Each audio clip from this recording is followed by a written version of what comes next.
Y ya entramos en Chismelandia y así le damos la bienvenida a nuestra compañera Ailín Joana Marlén Rocha. ¿Qué tal, Rochi? ¿Cómo estás?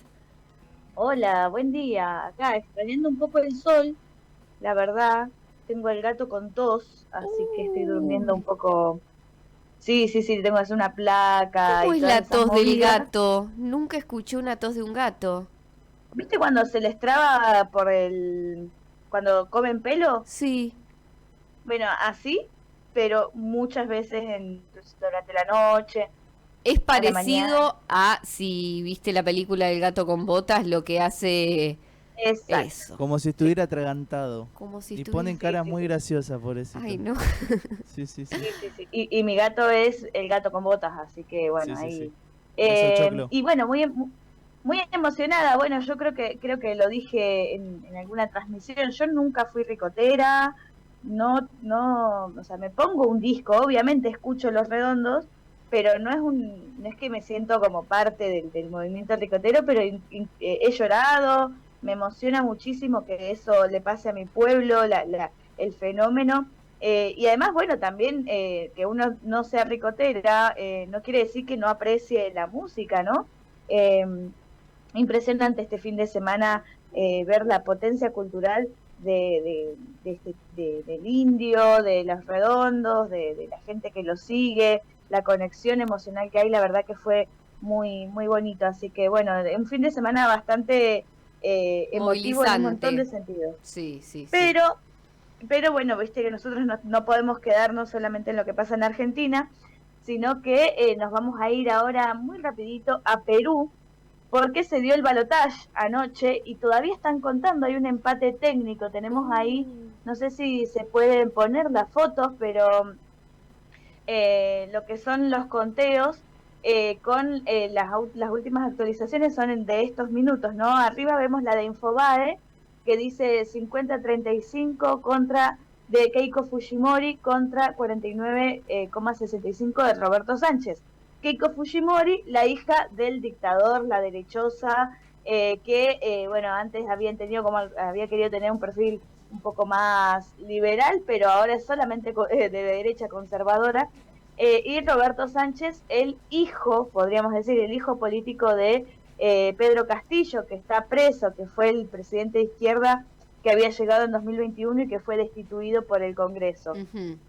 Y por otro lado, tenemos el de abajo, el de la República de Perú, con un margen mucho más chiquitito de 50,292 y 49,7 para Roberto Sánchez. Esto ya Eh, daría por ganadora a Keiko. Sí, llevan el 91% de las mesas escrutadas. Los resultados son de menos de 100.000, un poco más de 100.000 votos, 113.000 votos por lo menos al último conteo que yo vi. 113.000 votos con 27 millones de votantes.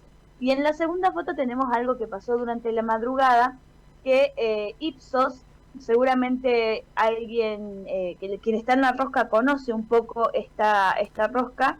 Ipsos es una consultora de temas económicos y electorales, está en toda América, no solamente en América Latina, sino en Estados Unidos también. Es una empresa muy prestigiosa, hizo un conteo rápido y lo Ujú. daba ganador a Roberto Sánchez. Así que Bueno, todo está por verse. todo Esto está fue un por conteo verse. rápido. Bien. No quiere decir que sean los resultados oficiales, pero bueno, imagínate cómo están las izquierdas diciendo nos quieren robar otra vez las elecciones, Claro, claro. etcétera.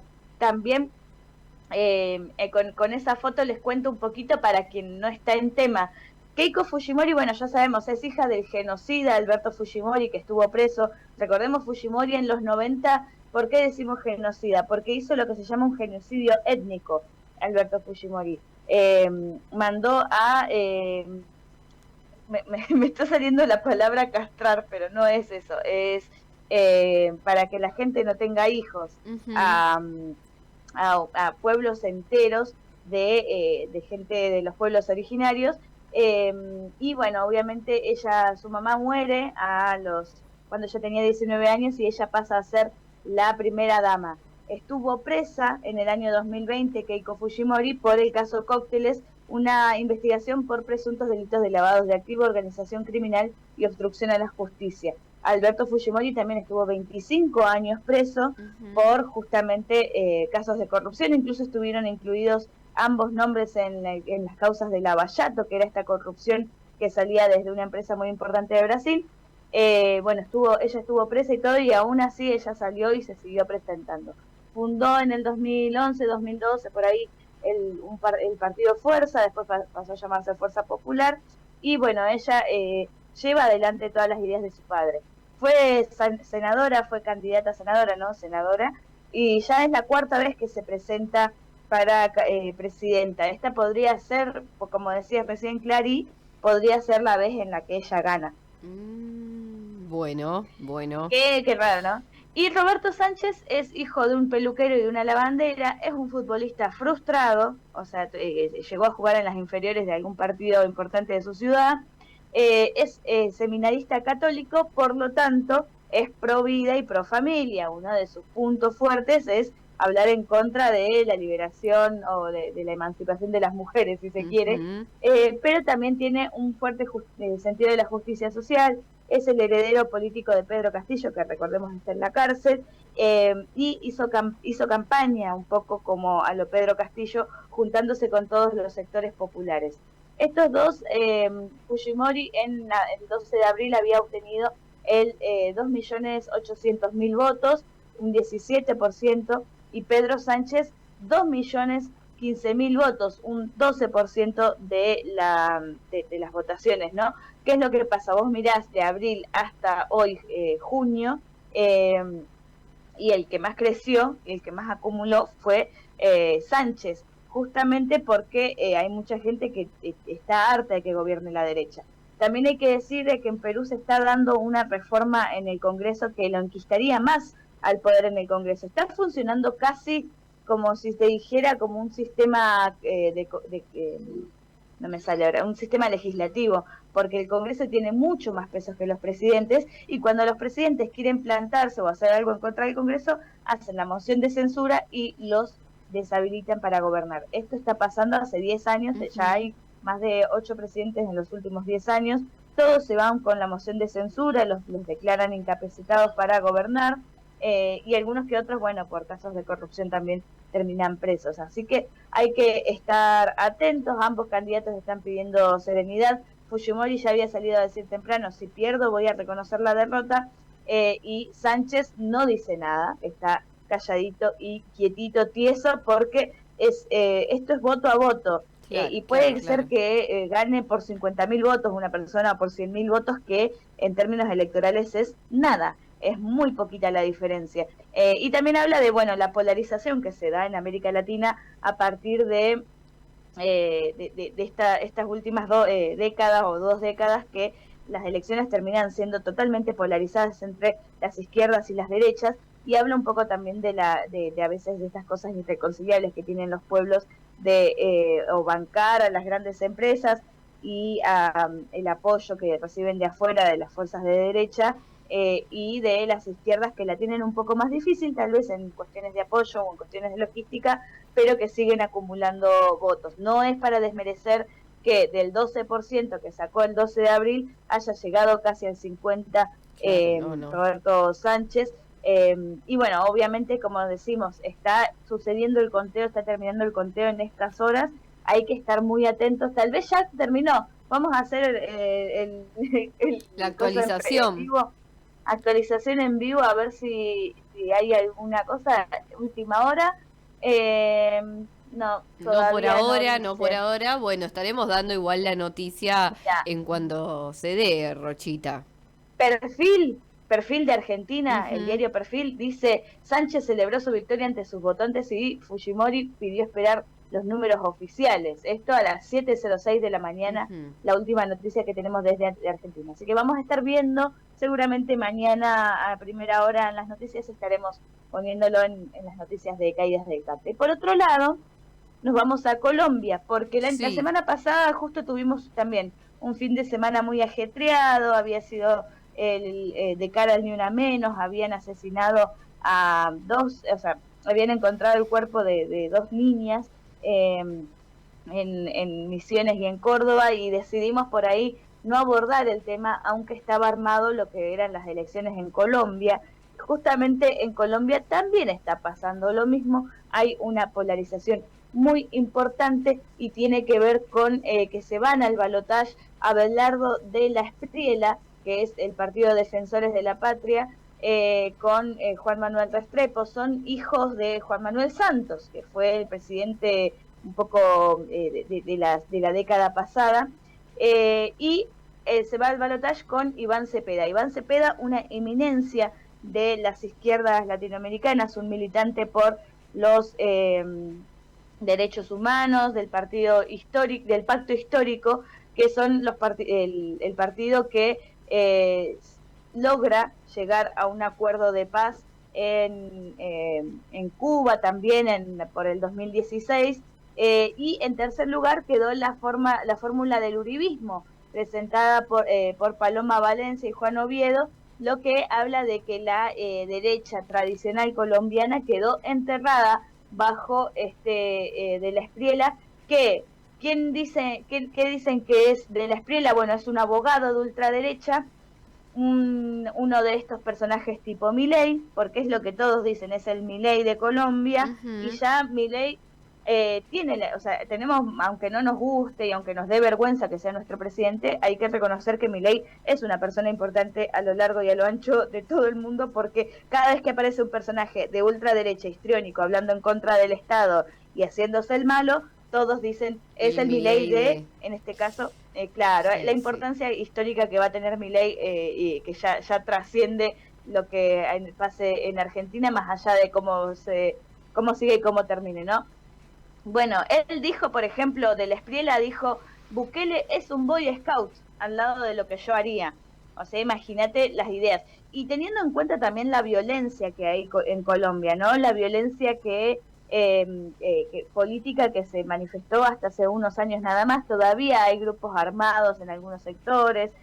Recordemos también lo que fue toda la crisis de los falsos positivos, los territorios que por ahí por unos años ocupaba en las organizaciones armadas y por otros años las ocupaba el ejército, y en el medio quedaba el tendal de muertes de un lado y del otro, de campesinos, en un lugar donde la violencia política está tan presente y tan firme en la memoria, que venga un tipo que está a punto de ser presidente y diga, Bukele se va a quedar corto, da miedo qué es lo que pueda pasar, porque ya las violaciones de derechos humanos es una moneda corriente, y la gente está permeable también a eso, ¿no? Los que son de derecha en Colombia son de derecha de verdad, o sea, no están con medias tintas, dicen, ellos tienen por ahí un discurso mucho más duro de lo que nosotros en Argentina por ahí podríamos tolerar, incluso ahora que tenemos discursos muy duros de derecha, porque ellos realmente tienen la experiencia histórica de la violencia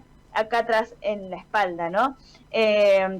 Bueno, el abogado de ultraderecha, como decíamos, se impuso tras obtener 10 millones de votos, un 43,7 más o menos % de los votos, mientras que Iván Cepeda obtuvo 9 millones de votos, 9.600 millones de votos, un 40,91% de apoyo popular. Esto habla de que esto igual más del 50, o sea, cerca del 57% de participación hubo en Colombia, lo que quiere decir que falta un 40%, y ahí tenemos los resultados generales que, hablan esto, ¿no? El tercer partido que quedó es el de la derecha, ya salió Paloma Valencia, la tercera, a decir que va a apoyar a De la Espriella. Los otros partidos, no sé si han dado, la verdad, no sé si han dado su apoyo popular. Lo cierto es que Colombia, Petro, por ejemplo, sacó unos TikTok esta semana diciendo que él agrandó la clase media de Colombia, y es verdad, en Colombia la situación económica está bastante estable pese a la inestabilidad regional. Lo que sí pasa es que pasó en casi todos lados, que vos mejores la calidad de vida como partido de izquierda, no se traduce en votos. Desgraciadamente, mucha gente a veces mejora su calidad de vida y empieza a considerar o a votar a la derecha, o a ver las irregularidades, o a creer ciertos discursos, o lo que sea, y no termina votando al partido que lo llevó a ese lugar de clase media. Además, recordemos Petro, tenemos ahí creo que en la foto número 5, que Petro salió a decir que no reconocía los resultados. Después, bueno, un poco bajó el tono, pero dijo, no reconocemos los resultados. Hay 800.000 cédulas más de personas que no están en el censo oficial presentado, porque, bueno, el software presentado por los hermanos bautistas o por la empresa es un software, bueno, vinculado a algunos intereses que ya conocemos bastante en América Latina, porque son resultados oficiales. Y en la última tenemos las últimas 2 noticias que tiene que ver con esta semana. En el día de ayer, cuando en la semana salió Donald Trump y Marco Rubio a darle el apoyo a De la Espriella, Ajá. de cara a las elecciones de Colombia, y salió Petro a subir el tono y a decir, la verdad que esto está re mal, se están metiendo en las elecciones de otros países. Y es como, y sí, Petro, que vos te saques una foto con Trump no quiere decir que Trump te vaya a apoyar. Que vos le pongas Make America's Great Again en la gorra a Donald Trump no significa que Donald Trump va a decir, ay, no, sí, bueno, si quieren voten a la izquierda, porque claramente para Donald Trump es un ajedrez y necesita seguir ganando posiciones en América Latina, y Colombia es un país muy importante, no solo por la exportación, no solo porque comparte mucha frontera con Venezuela, también porque tiene 80 millones de personas, porque el comercio es muy importante, y porque también en Colombia están las bases donde se lucha contra los cárteles de narcotráfico, vamos a ponerlo todo entrecomillado, porque sabemos también quién es el país que más consume, donde más va a parar ese narcotráfico. Entonces tiene toda la DEA en Colombia, tiene un montón de fuerzas en Colombia, y es un territorio que necesita ser controlado o que necesita ser balcanizado, que necesita mantener ese quilombo de adentro, algunos sectores que se beneficien de ese quilombo que haya en Colombia y de que hayan candidatos que reproduzcan las ideas de la derecha en Colombia. Bien. Hay muchísimo más para decir, nos quedamos sin tiempo. Lo cierto es que estaría bueno pues, tener 2 horas para poder hablar de la historia de Colombia, de cómo se llega a estas elecciones, y también de Perú, ¿no? Que tiene todos estos conflictos, pero son posiciones que se están manejando en este momento, y bueno, las elecciones en Colombia las veremos cuando sucedan, veremos quién es el que más acumule y el que más gana. Bien, próximo lunes tendremos entonces más noticias. Gracias, Rochita. Abrazo grande. Un saludo. Ahí pasaba Rochita con su chisme mundial, como todas las semanas, actualizando qué es lo que pasa a lo largo y a lo ancho, a la vuelta, diríamos, del mundo.